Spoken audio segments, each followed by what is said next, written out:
ఆ! సో, ఇప్పటివరకు ఒక క్లారిటీ వచ్చినట్టున్నది. హృదయపూర్వకంగా, మనఃపూర్వకంగా. సో, ఒకటే చెప్తున్నానమ్మా, జ్ఞాపకం ఉంచుకోండి. మనస్సులు దేవుడికి అర్పగించండి. మీ మనసులో ఆయనకు స్థానాన్నివ్వండి. ఇదొక్కటే దేవుడు నిజంగా కోరుకునేది. నువ్వేది చేసినా దేవుడికి మనస్ఫూర్తిగా చేయకపోతే, హృదయపూర్వకంగా చేయకపోతే అది దేవుడికి ముట్టదు. దేవుడికి అది అందదు. సో, నువ్వెన్ని కోట్ల ఆఫరింగ్ ఇచ్చినా, నీ మనసులో దేవుడు లేకపోతే అది వ్యర్థము. సో, దేవుడు కోరుకునేది మన దగ్గర నుంచి ధనాన్నో, లేకపోతే ఐశ్వర్యాన్నో, బంగారాన్నో, లేకపోతే మనం సంపాదించే ఆస్తులనో కాదు. అది ఆయనకు అవసరం లేదు. ఆయనకు అవసరమల్లా నీ మనస్సే, నీ మనసులో ఉన్న స్థానమే. అందుకే ఆయనకు ఒకటే కోరుకుంటున్నాడు. ఆయన ఆజ్ఞలు, ఆయన శాసనాలు, ఆయన కట్టడలను నేర్చుకొని, హృదయపూర్వకంగా వాటిని అంగీకరించి, హృదయపూర్వకంగా వాటిని నేర్చుకొని, హృదయపూర్వకంగా వాటి ప్రకారంగా నడవమంటున్నాడు. ఆయన మాట వినమంటున్నాడు. ఏం లేదు. ఆయన మనల్ని హృదయపూర్వకంగా ప్రేమించమంటున్నాడు. పూర్ణ మనసుతో, పూర్ణ హృదయంతో, పూర్ణ ఆత్మతో ప్రేమించమంటున్నాడు. అంతే. ఇంతకు మించి ఇంకా ఏమీ చెప్పట్లేదు దేవుడు. మీరేది చేసినా మనస్ఫూర్తిగా చేయండి. ఎందుకంటే ఆయన మన తండ్రి అండి. నేనెప్పుడైనా ఒకటే చెప్తాను. దేవుడికి మనకు మధ్య బిజినెస్ రిలేషన్స్ ఉండకూడదు. బిజినెస్ రిలేషన్ ఉండకూడదు. హానెస్ట్ రిలేషన్, జెన్యూన్ రిలేషన్ ఉండాలి. ఫేక్ రిలేషన్స్ ఉండకూడదు దేవుడికి మనకు మధ్య. ఎప్పుడు కూడా. సో, అలా ఉండకూడదు. సో, అందుకే మీ హృదయాన్ని దేవుడికి అర్పించండి. ఆయన నీ జీవితాన్ని మార్చును. హృదయపూర్వకంగా.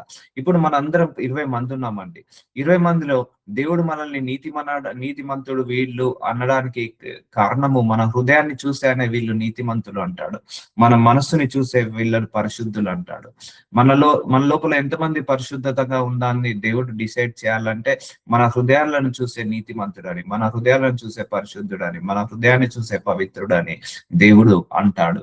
అంతేకాని మన ఆలోచనలు బట్టో లేకపోతే మన యొక్క ముఖాన్ని బట్టి పరిశుద్ధుడు, మన నోటి మాటలను బట్టి పరిశుద్ధుడు అని అనడు. నువ్వు 100 సార్ల యేసయ్య నిన్ను ప్రేమిస్తున్నాను, యేసయ్య ప్రేమిస్తున్నాను నీ నోటితో అనడం కంటే నీ మనసులో నిజంగా దేవుణ్ణి ప్రేమిస్తున్నావా లేవా కూడా దేవుడికి తెలుస్తది. అందుకే మన హృదయం, మన ఆలోచనలు, మన తలంపులు అన్ని కూడా దేవుడికి తెలుసు. మనం దేవుడిని ఎప్పుడు కూడా చీట్ చేయలేమండి. సో, అందుకే ఆయన కూడా చూస్తున్నాడు. ఎవరెవరు జెన్యూన్ బిలీవర్స్ ఉన్నారు, ఎవరెవరు నమ్మకమైన వాళ్ళు ఉన్నారు. ఆయన కూడా వెతుకుతున్నాడు. ఇప్పుడు మనకు పిల్లలున్నారు. మన పిల్లలకు మనకు మధ్య కమర్షియల్ రిలేషన్ ఉంటదా? హానెస్ట్ జెన్యూన్ రిలేషన్ ఉంటదా? అండ్ ఎమోషన్ ఉంటుందా? సో, ఏదుంటుంది? So, emotion, genuine relation, honest ఉంటుంది. సో, అలాగే దేవుడు కూడా మన దగ్గర అదే వెతుకుతున్నాడు. సో, కీర్తన గ్రంథము 78 అధ్యాయము 36 వచనము. ఆయనను వారి హృదయము ఆయన ఎడల స్థిరముగా నుండలేదు. ఆయన నిబంధనను వారు నమ్మకంగా గైకొనలేదు. స్థిరంగా ఉండాలి. దేవుడి విషయంలో హృదయం స్థిరంగా ఉండాలి. నిబ్బరంగా ఉండాలి. అలాగే ఆయన నిబంధనను నమ్మకంగా గైకొనాలి. సో, అంటే చాలా మందికి వాక్యాన్ని అంగీకరించరండి. వాక్యాన్ని హృదయపూర్వకంగా అంగీకరించాలి. ఇష్టపడాలి వాక్యాన్ని. ఎప్పుడైనా దేవుడికి ఏది కూడా కష్టపడి చేయకండి. వాక్యం చదవడం కూడా కష్టపడి చేయకండి. ఇష్టపడి చేయండి. ప్రార్థన కూడా కష్టపడి చేయకండి. ఇష్టపడి చేయండి. ఆరాధన కూడా కష్టపడి చేయకండి. ఇష్టపడి చేయండి. స్తుతి కూడా ఇష్టపడి చేయండి. కష్టపడి చేయకండి. అలాగే కానుకలేసిన దేవుడికి ఇష్టపూర్వకంగా, మనఃపూర్వకంగా వేయండి. అంతేకాని ఏదో కష్టపడుతూ, ఏదో నసుక్కుంటూ, సనుక్కుంటూ చేయొద్దండి. అది ఎప్పుడు కూడా దేవుడికి తెలిసిపోతది. మనుషులకు తెలియకపోయినా దేవుడికి తెలిసిపోతది. ఇప్పుడు మనం ఇక్కడ 20 మంది కూర్చున్నాం కదా! ఇప్పుడు నా మనసులో ఏముందో మీకు తెలియదు. మీ మనసులో ఏముందో దేవుడికి మనకు తెలియదు. నాకు తెలియదు. కానీ మనందరి మనసులో ఏముందో దేవుడికి మాత్రమే తెలుసు. సో, మన హృదయాలను పరిశీలించే దేవుడు, మన హృదయాలను పరీక్షించే దేవుడు, ఆయన నమ్మదగిన దేవుడు, ఆయనను మన హృదయాలను కట్టే దేవుడు. కాబట్టి ఆయనను నమ్మకంగా వెంబడించండి ఆయనను నమ్మకంగా వెంబడించండి, విశ్వాసంతో వెంబడించండి. ఒకవేళ దేవుడు నీకు సేవకు పిలుచుకున్నాడా, సేవ కూడా నమ్మకంగా చేయండి. ఏదైనా సంఘంలో మీరు సేవ చేస్తున్నారా, ఆ సంఘంలో నమ్మకంగా సేవ చేయండి. లేకపోతే ఎవరైనా దైవజనుడి దగ్గర పని చేస్తున్నారా, ఆ దైవజనుడి దగ్గర నమ్మకంగా పని చేయండి. ఎక్కడైనా కూడా నమ్మకంగా ఉండండి. ఎక్కడైనా కూడా ధైర్యంగా ఉండండి. ఎక్కడైనా కూడా హృదయపూర్వకంగా చేయండి. ఎవ్వరి గురించి నెగెటివ్ గా మాట్లాడకండి. అది మన ఆశీర్వాదాలను ఆపివేస్తది.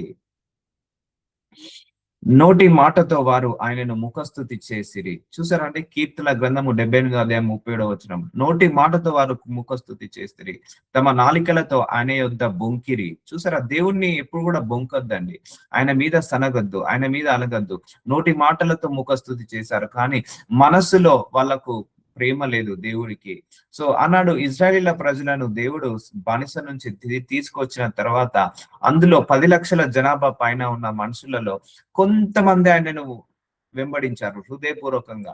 మిగిలిన వాళ్ళందరూ కూడా మాకు నాన్ వెజ్ కోసం అని వెంబడించారు, నీళ్ల కోసం అని వెంబడించారు, ఇంకా వేరే వాటి గురించి వెంబడించారు, ఆయన మీద బొంకారు. ఎప్పుడు కూడా బొంకద్దండి, దేవుడి మీద ఎప్పుడు కూడా సనగద్దు, దేవుడి మీద ఎప్పుడు కూడా అనగద్దు. ఎందుకంటే దేవుడికి సమస్తము తెలుసు, అన్ని తెలుసు, ఆయనకు అన్ని తెలుసు, మంచి తెలుసు, చెడు తెలుసు, కీడు తెలుసు, లాభం తెలుసు, ఏది ఉంటుందో ఏది ఉండదో తెలుసు, అన్ని కూడా ఆయనకు తెలుసు. ఎప్పుడు కూడా థ్యాంక్ యూ జీసస్ అనండి హృదయపూర్వకంగా. నువ్వు నిజంగా దేవుడిని హృదయపూర్వకంగా ప్రేమిస్తున్నావా?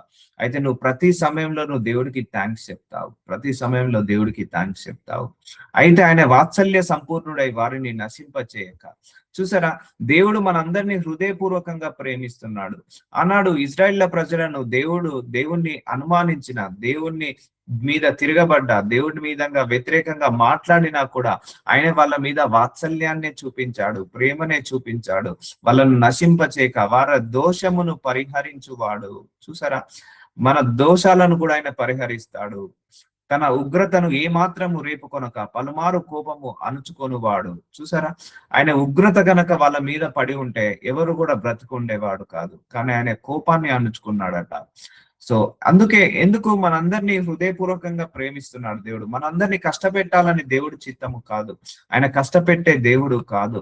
సో ఆనాడు ఇజ్రాయేళ్ల ప్రజలు దేవుడి మీద తిరగబడ్డ, అనగబడ్డ, సనగబడ్డ, వాళ్ళను ఓదార్చుకుంటా, వాత్సల్యం చూపించి వాళ్ళకు రావాల్సిన ఆశీర్వాదాలను ఇచ్చుకుంటూ వచ్చాడే, కానీ వాళ్ళను నశింప చేయలేదు. వాళ్ళన్న మాటలకు వాళ్ళు ఎప్పుడూ నశించిపోవాలి.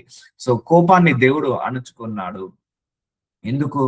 ఆయన హృదయపూర్వకంగా ఎవరిని కూడా కష్టపెట్టాడు. బైబిల్లో ఉందండి, బైబిల్లో దేవుడు రాసి పెట్టాడు, మీరంటే నాకు ఇష్టము, మీరు నశించిపోవడం నాకు ఇష్టం లేదు, మీరు కష్టపడడం నాకు ఇష్టం లేదు, కానీ మీరు చేసుకున్న పనుల వల్ల మీకు ఈ కష్టాలు కొని తెచ్చుకుంటున్నారు. ఏ ఒక్కడు కూడా మారు మనసు లేకుండా బ్రతకడం నాకు ఇష్టం లేదు అని అంటున్నాడు. ఒక్క ఆత్మ నశించిపోవడం దేవుడి చిత్తము కాదండి, ఒక్క ఆత్మ కూడా నశించిపోవడం దేవుడి యొక్క ప్రణాళిక కాదండి.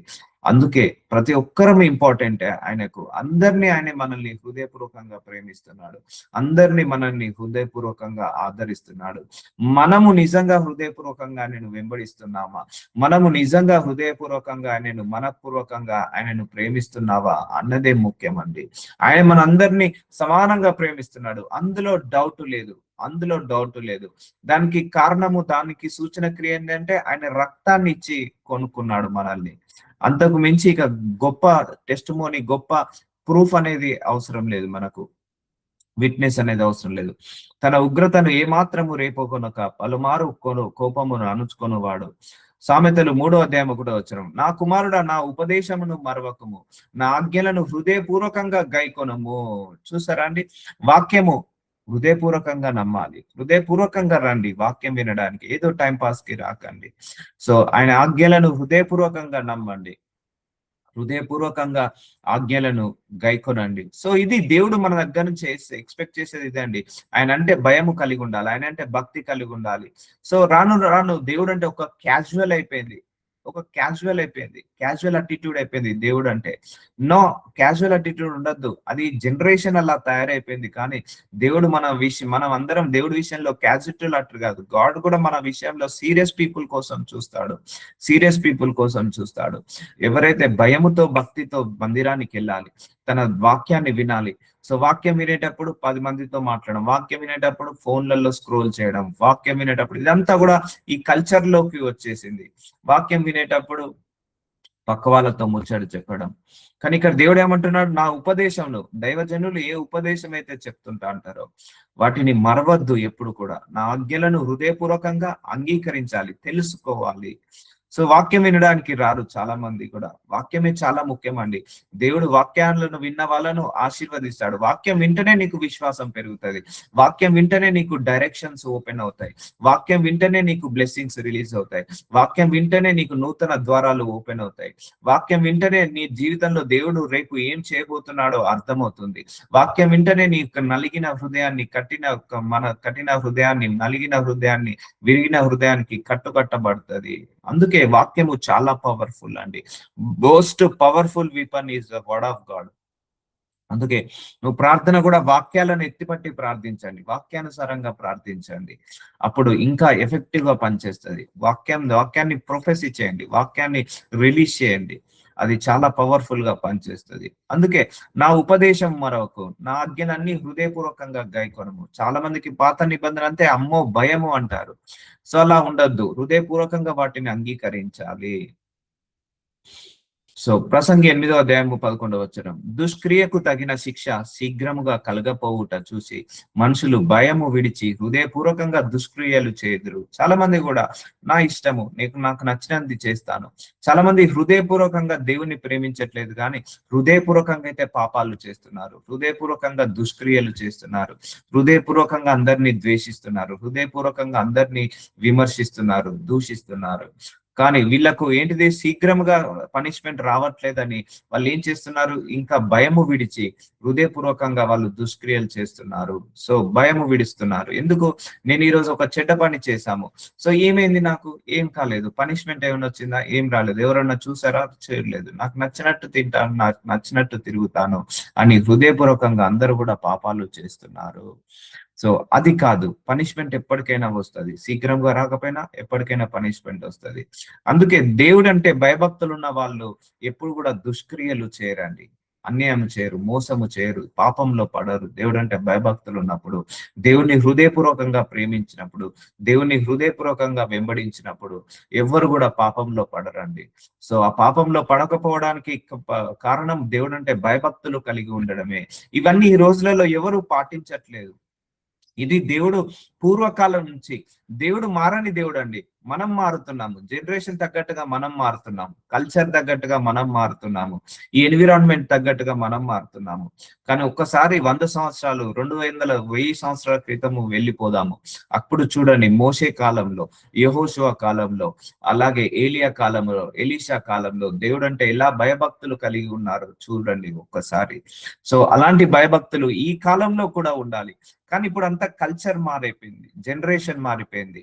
సో ఈ జనరేషన్ మారిందని దేవుడు మారుతాడా? మారడు. ఒకటే గుర్తుపెట్టుకోండి, బైబిల్లో ఏ వాక్యం రాసాదో ఆ వాక్యము ఎన్ని జనరేషన్స్ కైనా, 1000 తరాలకైనా ఆ వాక్యము మారనే మారదు, గుర్తుపెట్టుకోండి. సో దేవుడు వ్యభిచారం చేయొద్దన్నాడు, కానీ ఇప్పుడు ఊరు నిండా వ్యభిచారము. అలా అని ఊరి నిండా వ్యభిచారం అని దేవుడు మనసు మార్చుకొని మీరు వ్యభిచారం చేయొచ్చు అని అంటాడా? అనడు కదా.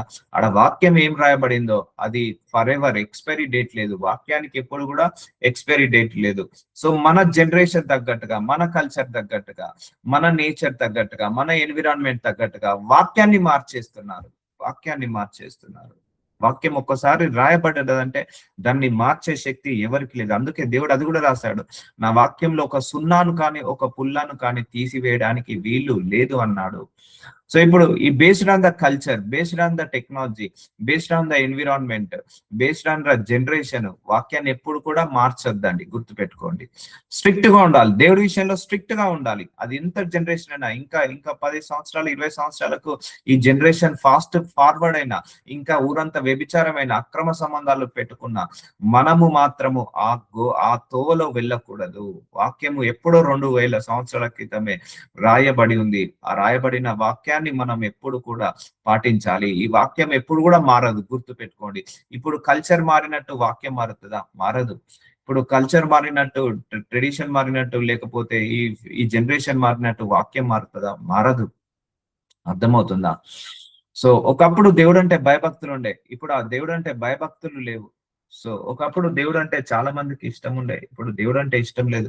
ఇప్పుడు ఏ దేవుడైతే ఏ దేశాలను ఆశీర్వదించాడో అదే దేశాలు దేవుడు లేడంటున్నారు. ఎందుకంటే వాళ్ళ పూర్వీకులు వాళ్ళ పిల్లలకు ఆ సరి అయిన దేవుడి విషయంలో అవగాహన తెలియకపోవడం వల్లనే, చెప్పకపోవడం వల్లనే. సో దాని వల్ల ఏమైతుంది, అందరూ దేవుడు అంటే భయభక్తులు విచ్చేసి హృదయపూర్వకంగా పాపం చేస్తున్నారు. టేక్ ఇట్ ఈజీగా తీసుకుంటున్నారు, టేక్ ఇట్ ఈజీగా తీసుకుంటున్నారు. ఒకప్పుడు అక్రమ సంబంధం అంటే చాలా భయం ఉండేది అందరికి. కానీ ఇప్పుడు అది టేక్ ఇట్ ఈజీ అయిపోయింది. అది చిన్న పిల్లల నుంచి పెద్దోళ్ళ వరకు, ముసలి వాళ్ళ వరకు ఈజీ అయిపోయింది. హృదయపూర్వకంగా వాళ్ళు ఏం చేస్తున్నారు, అక్రమ సంబంధాలు పెట్టుకుంటున్నారు, హృదయపూర్వకంగా దుష్క్రియలు చేస్తున్నారు, హృదయపూర్వకంగా ఇతరులను మోసం చేస్తున్నారు, హృదయపూర్వకంగా అన్యాయం చేస్తున్నారు. కానీ హృదయపూర్వకంగా ఎవరు కూడా నీతిగా బ్రతకట్లేదు, ఎవరు కూడా పరిశుద్ధంగా బ్రతకట్లేదు అని దేవుడు అంటున్నాడు. సో అందుకే మన హృదయాలను పరిశీలించే దేవుడు మన దేవుడు, హృదయాలను పరీక్షించే దేవుడు మన దేవుడు. కాబట్టి నీ హృదయం ఆయన ముందు సరైనదిగా పెట్టుకో, అంతే కడిగిన ముత్యం లాగా పెట్టుకో ఆయనకు. నీ హృదయమే ఈ నూతన నిబంధనలో దేవుడికి ఇచ్చే బలి అర్పణ అండి. దేవుడు మనము దేవుడికి ఇచ్చే గొప్ప ఆఫరింగ్ ఏంటంటే మన హృదయమే. గొప్ప ఆఫరింగ్, కాస్ట్లీ ఆఫరింగ్ ఏంటంటే మన హృదయము, మన హృదయంలో ఉన్న స్థానమే ఈ నూతన నిబంధనలో.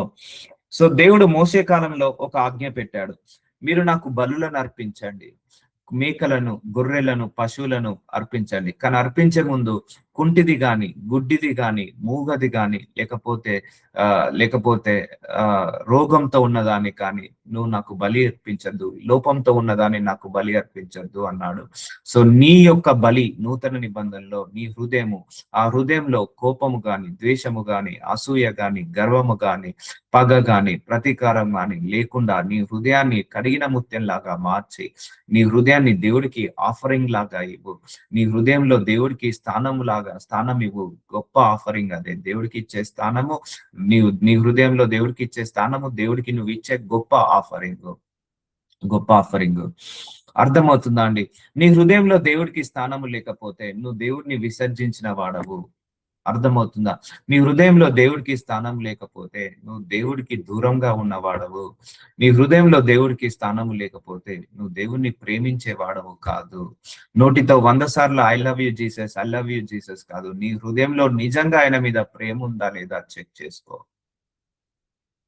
సో యోషయ 32:6 మూఢులు మూఢవాక్కులు పలుకుదురు, భక్తిహీనముగా నడుచుకుందురు, యెహోవాను గూర్చి కాని మాటలాడుచు, ఆకలిగొనిన వారి జీవనాధారము తీసుకొనొచ్చు, దప్పిగొన వారి పానీయములు లేకుండా చేయొచ్చు, హృదయపూర్వకంగా పాపము చేయుదురు. చూసారండి ఇప్పుడు జరుగుతుందా లేదా? హృదయపూర్వకంగా అందరూ పాపాలు చేస్తున్నారా లేదా? సో మూఢవాక్కులు పలుకుతున్నారు. సో ఒకటే గుర్తుపెట్టుకోండి, మనం మాట్లాడే మాట చాలా జాగ్రత్తగా మాట్లాడాలండి. It will be impact anywhere any else. ఎక్కడో ఒక దగ్గర మనకు ఇంపాక్ట్ కలుగుతుంది. భక్తిహీనముగా నడుచుకుందరు. సో దేవుడు అంటే భయభక్తులు లేదు, దేవుని ప్రేమించే వాళ్ళు లేరు, దేవుని హృదయపూర్వకంగా అనుసరించే వాళ్ళు కొంతమందే ఉన్నారు. ఎంత ఇష్టం తెలుసా అండి దేవుడిని? నువ్వు హృదయపూర్వకంగా ఆయనని ఇష్టపడితే దేవుడికి చాలా ఇష్టం అండి. నువ్వు హృదయపూర్వకంగా ఆయనను ప్రేమిస్తే ఆయనకు చాలా ఇష్టం అండి. నువ్వు హృదయపూర్వకంగా ఆయన ఆజ్ఞలు, శాసనాలు, కట్టడాలు నేర్చుకొని వాటి ప్రకారంగా నడిస్తే ఆయనకు చాలా ఇష్టం అండి, చాలా ఇష్టం. సంతోషిస్తాడు మన పట్ల సంతోషిస్తాడు.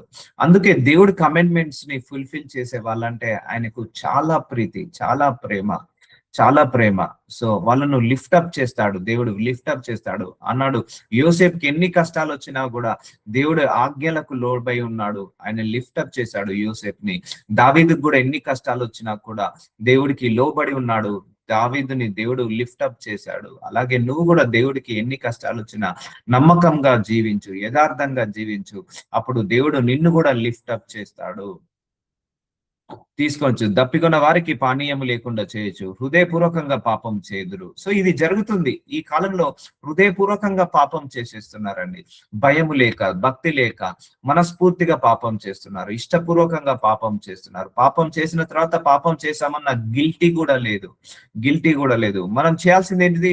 హృదయపూర్వకంగా దేవుని ఆరాధించాలి, దేవుని స్తుతించాలి, హృదయపూర్వకంగా నువ్వు సేవ చేయాలి, హృదయపూర్వకంగా చారిటీలు చేయాలి. ఇది మనం చేయాల్సింది. హృదయపూర్వకంగా పాపము కాదు మనం చేయాల్సింది. అందుకే ఎవరు ఏది చేసినా కూడా హృదయపూర్వకంగానే చేస్తారు, అంతే కదండి. ఒక పాపం చేయాలంటే వాడి మనసులో నిశ్చయించుకున్న దాన్ని బట్టే పాపం చేస్తాడు. ఒక పరాయి స్త్రీతో పరాయి పురుషుడితో తిరగాలంటే ఫస్ట్ ఎక్కడ నిర్ణయించబడుతుంది? హృదయంలో నిర్ణయించబడుతుంది. ఒకరిని విమర్శించాలన్నా, ఒకరిని దూషించాలన్నా ఫస్ట్ ఎక్కడ నిర్ణయించబడుతుంది? ఫస్ట్ మన హృదయంలో నిర్ణయించబడుతుంది. ఒకరిని ప్రేమించాలంటే ఎక్కడ నిర్ణయించబడుతుంది? మన హృదయంలో నిర్ణయించబడుతుంది. ఇప్పుడు నేను ఒక షాపుకి వెళ్ళాలంటే ఏ షాప్ కు వెళ్ళాలనేది ఫస్ట్ ఎక్కడ డిసైడ్ అవుతుంది? మన హృదయంలో డిసైడ్ అవుతుంది. సో అలా ఉంటుంది అన్నట్టు. అంటే నీ హృదయాన్ని బట్టే నువ్వు నడుస్తావు. అందుకే నీ హృదయం ఎలా నడుస్తుందో చూసుకో. హృదయం అన్నిటికంటే మోసకరమైనది. అందుకే ఆ హృదయంలోకి చెడు రాకుండా, కీడు రాకుండా, దురాశ రాకుండా, దుర్బుద్ధి రాకుండా, కోపము, ద్వేషము, పగ, ప్రతీకారము రాకుండా కాపాడుకో. This is the toughest task, but we need to work out in that area. ఎందుకంటే మచ్చలేని హృదయాన్ని దేవుడు కోరుకుంటున్నాడు, మాలిన్యం లేని హృదయాన్ని దేవుడు కోరుకుంటున్నాడు. సో అలాంటి హృదయం మనం దేవుడికి అర్పించుకుందాము. ఇది నీ హృదయపూర్వకంగా నీ జీవితాన్ని అప్పచెప్పుకో దేవుడికి. నేనైతే దేవుడిని నమ్ముకున్నప్పుడు ఒకటే గుర్తించాను, మనం అనుకున్నది ఏది జరగదు, దేవుడు అనుకున్నది జరిగిస్తాడు. కాబట్టి ప్రభువా నీ చేతికి సమస్తాన్ని అప్పగిస్తున్నాను, నీ చిత్తము ప్రభువా. పాలల్లో ముంచుతావో నీళ్ళల్లో ముంచుతావో నీ ఇష్టం, అరణ్య మార్గంలో తీసుకెళ్తావో ఎడారి మార్గంలో తీసుకెళ్తావో నీ ఇష్టము అని నా రెండు చేతులు పైకెత్తి ఆయనకు అప్పగించాను. I don't know what will happen tomorrow. నాకేం జరుగుతుందో రేపు తెలియదు. అంటే నా ప్రణాళిక అంటూ ఏది లేదు, నువ్వు ఏ ప్రణాళికలో నడిపిస్తే ఆ ప్రణాళికలోకి వెళ్తాను ప్రభువా అని సబ్మిట్ చేయడం జరిగింది. ఎందుకంటే దేవుడు మంచి దేవుడు కానీ ముంచే దేవుడు కాదని నేను గ్రహించాను. బైబిల్ మొత్తం చదివిన తర్వాత దేవుడు ఎప్పుడు కూడా వీడనాడడు, దేవుడు ఎప్పుడు కూడా ఎడబాయడు, దేవుడు ఎప్పుడు కూడా మనల్ని మనల్ని నడిపిస్తాడు, ముందుండి నడిపిస్తాడు. మనం చేయాల్సిందల్లా మనం పూర్ణ మనస్సుతో ఆయనను నమ్మడమే. ఒక గొర్రెల కాపరిని గొర్రెలు ఎలాగా నమ్ముతాయో అలాగే మనం కూడా మన దేవుణ్ణి అలాగే నమ్మాలి. సో అర్థమవుతుందండి. సో మనం హృదయపూర్వకంగా పాపము చేసే వాళ్ళు లోకం మీద ఉన్నారు. అది కాదు దేవుడు కోరుకునేది. హృదయపూర్వకంగా నీ పాపాన్ని విడిచిపెట్టాలి, హృదయపూర్వకంగా నీ యొక్క దోషాలను విడిచిపెట్టాలి. అందుకే సిట్ విత్ గాడ్. నువ్వు బైబిల్ చదివి ప్రార్థన ఎక్కువసేపు గడపండి. చాలా మంది busy busy busy busy busy busy అంటారు. నువ్వు ఎంత బిజీ ఉన్నా బైబిల్ చదవడమే నీ బిజీ లైఫ్, ప్రేయర్ లైఫ్ నీ బిజీ లైఫ్. ఎంతో బిజీ అంటారు, ఎంతో బిజీ అంటారు. సో కాదండి, అది కాదు. దేవుడి విషయంలో నువ్వు ఎప్పుడు బిజీ అని చెప్పొద్దు. ఈ జనరేషన్ మారిపోయింది, కల్చర్ మారిపోయింది. నో, దేవుడి విషయంలో స్ట్రిక్ట్ గా ఉండాలి, ఒక మడి కట్టుకొని ఉన్నట్టుగా ఉండాలి. దేవుడి విషయంలో ఒక అన్యజనులు ఉంటారండి, నిజంగా అన్యజనులు ఉంటారు. So 40 days fasting, 20 days fasting, మడి కట్టుకొని ఉన్నట్టు ఉంటారు. సో ఎంత బిజీగా ఉన్నా కూడా వాళ్ళు ఆరాధిస్తారు. పొద్దున 4ంటికి వెళ్ళేసి పూజలు చేసుకుంటారు, నమాజ్ చేస్తారు. సో అన్ని జనులు చేస్తారు. రంజాన్ సీజన్ లో చూడండి వాళ్ళు ఎంత స్ట్రిక్ట్ గా ఉంటారు. 5 సార్లు ప్రార్థిస్తారు. వాళ్ళు ఏ కంపెనీలో వర్క్ చేసినా అప్పటికప్పుడు ఆ కంపెనీలో వర్క్ మీటింగ్ పక్కకు పెట్టేసి వచ్చేసి వాళ్ళు మోకరించి నమాజ్ చేస్తారు. ద గ్రేట్ భక్తి. అనే జనులు కూడా సో వాళ్ళు పూజలు చేస్తారు, పొద్దున్న లేచి హోమాలు, వ్రతాలు. సో ఎంత బిజీగా ఉన్నా కూడా ఆఫీస్ పనులు పక్కా పెట్టేసి వచ్చి కూర్చుంటారు. సో మనకు మందిరానికి రావాలి అంటే, ప్రేయర్ మీటింగ్ అంటే వర్షం పడుతుంది, ప్రేయర్ మీటింగ్ అంటే ఉద్యోగం ఉంది. సో నో, నీ బిజీ అంతా పక్కకు పెట్టేసేయండి, బిజీ అంతా పక్కకు పెట్టేసేయండి. ఒక గంట సమయాన్ని ఇయ్యలేవా? అదే చూస్తున్నాడు దేవుడు. నాకు హృదయపూర్వకంగా గంట సమయాన్ని కూడా ఇవ్వలేకపోతున్నారు వీళ్ళు అని బాధపడతాడు. అర్థమవుతుందా అండి? సో దేవుడికి మించిన బిజీ నీ లైఫ్ లో ఏది లేదు, గుర్తుపెట్టుకోండి. దేవుడికి మించిన నీ వాక్యం చదవడం. ఎందుకు స్కిప్ చేస్తున్నావు వాక్యాన్ని చదవడం? ఎందుకు స్కిప్ చేస్తున్నావు వాక్యాన్ని వినడం? ఎందుకు స్కిప్ చేస్తున్నావు దేవుణ్ణి ప్రార్థించడము? So that is your benefit only, గాడ్కి ఏం బెనిఫిట్ కాదు. సో నీ బెనిఫిట్ అది, నాకేం బెనిఫిట్ కాదు. సో స్కిప్ చేయకండి. ఇవన్నీ డైలీ మీల్స్. రోజు 3 పూటల భోజనం స్కిప్ చేస్తున్నావా? ఎంత బిజీగా ఉన్నా 3 పూటల భోజనం తీసుకోవడం మానట్లేదే. ఎంత బిజీగా ఉన్నా కూడా బ్రేక్ఫాస్ట్ పడుతుంది, లంచ్ పడుతుంది, డిన్నర్ పడుతుంది. కానీ ఎంత బిజీగా ఉన్నా కూడా ఇది చేయట్లేదే, ఆపట్లేదే. సో అందుకే బిజీ అనే మాట వాడకండి దేవుడి విషయంలో, ప్లీజ్. దేవుడి విషయంలో బిజీ అనే నీకు మనస్సు ఉంటే మార్గము ఆటోమేటిక్ గా ఓపెన్ అవుతుంది. మనసు ఉంటే మార్గము ఓపెన్ అవుతుంది. మనసే లేకపోతే నీకు మార్గం ఓపెన్ కాదు. సో అందుకే బైబిల్ చదవరంటే లేదు బ్రదర్ బిజీ, ప్రార్థన చేశారంటే లేదు బ్రదర్ బిజీ. సో ఇది కాదు గాడ్ ఎక్స్పెక్ట్ చేసేది. నువ్వు దేవుడి విషయంలో బిజీ కా. అర్థమవుతుందా అండి? ఈ లోక విషయంలో బిజీ కాదు, దేవుడి విషయంలో నువ్వు బిజీ కా. బైబిల్ చదవడంలో బిజీ కా, ప్రార్థించడంలో బిజీ కా. అప్పుడు నీ వర్క్ లో ఉన్న ప్రెషర్ ని ఆయన్ని తగ్గించుకుంటాడు. సో ఇప్పుడు అర్థమవుతుందా? నువ్వు హృదయపూర్వకంగా నువ్వు ప్రేమిస్తే, హృదయపూర్వకంగా దేవుని పూజిస్తే ఇంకోసారి నువ్వు ఆ మాట అనవు. ఆ మాట అనవు. I have my morning to night వరకు నాకు అన్ని బిజీ స్కెడ్యూల్స్. బట్ ఎప్పుడు కూడా నేను బైబిల్ చదవడం స్కిప్ చేయలేదు. ఎప్పుడు కూడా ప్రార్థించడం స్కిప్ చేయలేదు. ఎప్పుడు కూడా ప్రేయర్ మీటింగ్ స్కిప్ చేయలేదు. ఎన్నో బిజీ స్కెడ్యూల్స్ లో this is the first priority. అంతే, నీ బైబిల్ చదవడమే ఫస్ట్ ప్రియారిటీ. అక్కడే అర్థమవుతుంది. నీ ప్రియారిటీని బట్టే అర్థమవుతుంది నీ హృదయంలో దేనికి స్థానం ఉందో. నీ హృదయంలో దేవుడికి స్థానం, నువ్వు ఫస్ట్ బైబిల్ చదువుతావు. నీ హృదయంలో దేవుడికి స్థానం ఉంటే నువ్వు ఫస్ట్ ప్రార్థన చేస్తావు. అందుకే నువ్వు ఎన్ని సంవత్సరాలు నమ్ముకున్నావు అన్నది ముఖ్యం కాదు. చాలా మంది నేను 20 సంవత్సరాలు నమ్ముకుంటున్నాను, 30 సంవత్సరాలు, 40 సంవత్సరాల నుంచి దేవుడిని నమ్ముకుంటున్నాను. That is not required to God. దేవుడికి అది ముఖ్యము కాదు. నువ్వు ఎంతగా నమ్ముతున్నావు, ఎంతగా విశ్వసిస్తున్నావు, ఎంతగా ప్రేమిస్తున్నావు, ఎంతగా ఆయన మీద ఆధారపడుతున్నావు, ఎంతగా ఆయన మీద నమ్మకం పెట్టుకున్నావు, ఎంతగా ఆయనను వెంబడిస్తున్నావు, ఇది ముఖ్యము దేవుడికి. అది కూడా హృదయపూర్వకంగా ఎంత చేస్తున్నావు అన్నదే ముఖ్యము. అందుకే shift your heart to God. దేవుడి వైపుకు మీ హృదయాలను తిప్పండి. మీ హృదయంలో దేవుడికి స్థానాన్ని నిలబెట్టుకోండి. అర్థమవుతుందా? హృదయంలో ఎవరికైనా ఒక్కరికి స్థానం ఇవ్వగలుగుతాము, ఇద్దరికి స్థానాలు ఇవ్వలేము. ఒక మనిషి మనస్ఫూర్తిగా ప్రేమిస్తే ఒక్కరినే ప్రేమిస్తారండి. నేను మా ఇద్దరిని మనస్ఫూర్తిగా ప్రేమిస్తున్నానని చెప్పలేరు. ఒకరి మీద తక్కువ ఉంటది, ఒకరి మీద ఎక్కువ ఉంటది. ఒకవేళ నీ హృదయంలో ధనానికి స్థానం ఇస్తే దేవుడికి స్థానం ఇవ్వలేవు. ఒకవేళ నీ హృదయంలో దేవుడికి స్థానం ఇస్తే ధనానికి స్థానం ఇవ్వలేవు. సో అర్థమవుతుందా? సో అందుకే నీ హృదయంలో ఫస్ట్ ప్రియారిటీ గాడ్కే వెళ్ళాలి. అది కోరుకుంటున్నాడు. అది కాకుండా సెకండ్ ప్రియారిటీ ఇచ్చిన నువ్వు దేవుణ్ణి విసర్జించినట్టే. అందుకే దేవుణ్ణి నువ్వు బ్లఫ్ చేయలేవు. నువ్వు ప్రేమిస్తున్నా అని చెప్పి నీ హృదయంలో స్థానం లేకపోతే నువ్వు దేవుడికి అబద్ధం చెప్తున్నట్టు. నువ్వు ప్రేమిస్తున్నా అని చెప్పకున్నా పర్లేదు, నీ హృదయంలో ఆయనకు స్థానం ఉంటే చాలు, అదే దేవుడు తీసుకుంటాడు. హృదయపూర్వకంగా ఆయన నరులను విచారణైనను బాధనైనను కలుగ చేయడు. చూసారండి, గాడ్ ఈజ్ మెర్సిఫుల్ అండి. ఆయన హృదయపూర్వకంగా మనకు విచారణను బాధనను కలుగ చేయడు. సో విలాప వాక్యంలో 3వ అధ్యాయము 33వ వచనంలో ఆయనకి ఇష్టం ఉండదు మనల్ని విచారణలో పడేయడము, బాధనైనను కలుగ చేయడం. ఆయనే అన్నాడు, మీరు ఇలా అన్యాయాలు అక్రమాలు చేసి మోసం చేసి మీరు నశించుకోవడం నాకేమన్నా చిత్తమా? నా చిత్తం ఏంటిది? మీరు ఎన్ని అన్యాయాలు చేసినా, ఎన్ని మోసాలు చేసినా, ఎన్ని అక్రమాలు చేసినా, ఎన్ని పాపాలు చేసినా మీరు పశ్చాత్తాపడి వాటిని వదిలేసి నా వైపుకు తిరిగి మీరు బ్రతకడమే నా చిత్తం అంటున్నాడు. అర్థమైందా? మనలో ఏ ఒక్కరం కూడా నరకానికి వెళ్ళడం దేవుడి చిత్తం కాదు. మనల్ని దేవుడు ఎప్పుడు కూడా నరకానికి పంపడండి. చాలా మంది దేవుడు నరకానికి లేదు, మనం చేసే క్రియలే ఏదైనా కూడా. God is good all the time. మనం బ్యాడ్ అయ్యి దేవుడిని బ్యాడ్ చేస్తున్నాము, అంతే. స్ట్రిక్ట్ గా ఉండండి దేవుడి విషయంలో. సో ఫ్లెక్సిబిలిటీ తీసుకోవద్దు, డిస్కౌంట్ తీసుకోవద్దు. చాలా మందికి జనరేషన్ అలా అయిపోయింది, కల్చర్ అలా అయిపోయింది. స్ట్రిక్ట్ గా ఉండాలి, మడి కట్టుకొని కూర్చున్నట్టు కూర్చోవాలి దేవుడి విషయంలో. సో అన్ని జనులు అలాగే మడి కట్టుకొని కూర్చుంటారు. 4ంటికి లేస్తారు, వాళ్ళు ఇల్లు కడుక్కుంటారు, తూడ్చుకుంటారు, వాళ్ళు దీపాలు పెట్టుకుంటారు, వ్రతాలు చేసుకుంటారు, హోమాలు చేసుకుంటారు. ఆ పూజలు అయిపోయేదాకా ఆహారం కూడా ముట్టుకోరు. సో అలా ఉంటారు. సో అలా ఉండాలి మనం కూడా. సో ఇంకా ఫేత్ఫుల్ గా ఉండాలి, దేవుడికి నమ్మకంగా ఉండాలి, భక్తి పరంగా ఉండాలి. భక్తి అనేది లేదు లోకంలో, క్యాజువల్ అయిపోయింది. నేను ఎన్ని తప్పు చేసినా దేవుడు క్షమిస్తాడు.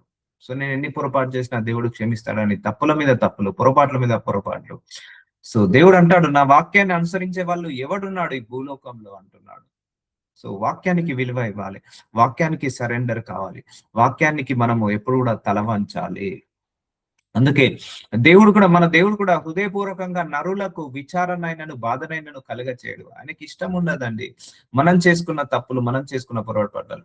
ఇప్పుడు మీకు పిల్లలు స్కూల్కి వెళ్ళట్లేదని చెప్తారు, ఒకసారి చెప్తారు, వెళ్ళట్లేదని 2సారి గట్టిగా చెప్తారు, 3సారి వినకపోతే కొడతారు. సో అలా మీరు ఇష్టపడి కొడతారా? లేకపోతే వాళ్ళు బాగుపడాలని కొడతారా? హృదయపూర్వకంగా కొడతారా? కొట్టరు కదా. కొట్టిన తర్వాత మళ్ళీ మనం బాధపడతామా లేదా? అయ్యో వాడు స్కూల్ పోలేదని కొట్టాము, అయ్యో వాడు తినలేదని కొట్టాము అని మనము బాధపడతాము. సో మనం హృదయపూర్వకంగా వాళ్ళను కొట్టాలని ఏమన్నా రూలా? మనం హృదయపూర్వకంగా వాళ్ళను వాళ్ళను ఇబ్బంది పెట్టాలని మనకేమన్నా ఉంటదా? ఉండదు కదా. సో అలాగే దేవుడు కూడా మనందరినీ కూడా హృదయపూర్వకంగా హృదయపూర్వకంగా బాధ పెట్టాలని ఆయన కలగ చేయడండి.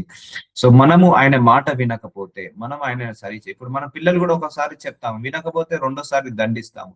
అలాగే దేవుడు కూడా చాలా సూచనలు చెప్తాడు మనకు, మాట వినండి, మాట వినండి. మనం వినకపోతే మళ్ళీ ఈ యొక్క పనిష్మెంట్లు తీసుకురావడం జరుగుతుంది. అది కూడా ఆయనకి ఇష్టం ఉండదండి.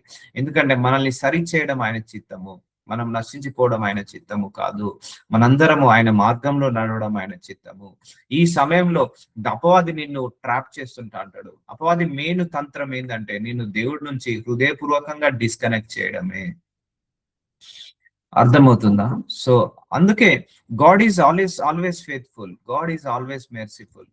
సో అందుకే నీ హృదయాన్ని మార్చుకో, నీ తలంపులను మార్చుకో, నీ ఆలోచనలను మార్చుకో, నీ ఫోకస్ అంతా దేవుడి వైపుకు షిఫ్ట్ చేయి, నీ హృదయాన్ని అంతా దేవుడి వైపుకు షిఫ్ట్ చేయి. ఈ శ్రమల వైపు చూడకు, పోరాటాల వైపు చూడకు. ఇవి నెవర్ ఎండ్ అండి. శ్రమలు, పోరాటాలు, యుద్ధాలు, అవమానాలు, నిందలు ఇవన్నీ నెవర్ ఎండ్ అండి.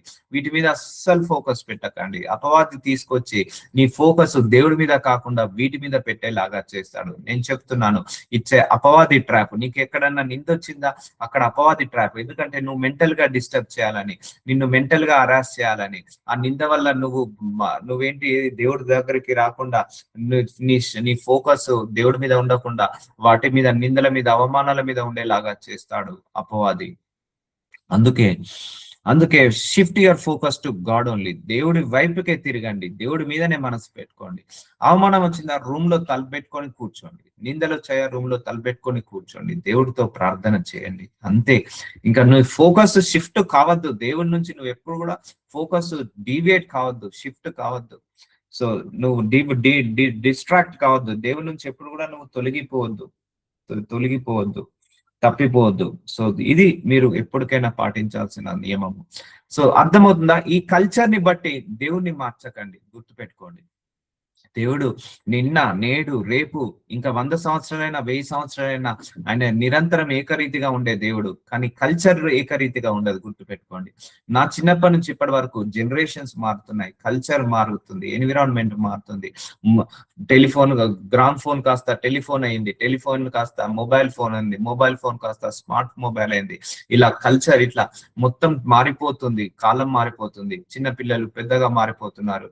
చిన్నప్పుడే పిల్లలకు అన్ని తెలుస్తున్నాయి. కల్చర్ మారిపోతుంది, వెదర్ ఎన్విరాన్మెంట్ మారిపోతుంది, అలాగే టెక్నాలజీ మారిపోతుంది, అంతా ఫాస్ట్ ఫార్వర్డ్ అవుతుంది. కానీ దేవుడు ఎప్పుడు కూడా మారాడు, గుర్తు పెట్టుకోండి. ఇప్పుడున్న కల్చర్ బట్టి, ఇప్పుడున్న ఎన్విరాన్మెంట్ బట్టి దేవుడు కూడా మారిండని అనుకోకండి, గుర్తు పెట్టుకోండి. దేవుడు ఎప్పుడు కూడా అలాగే స్థిరంగా ఉంటాడు. సో కాబట్టి change your heart, replace your heart with Jesus Christ.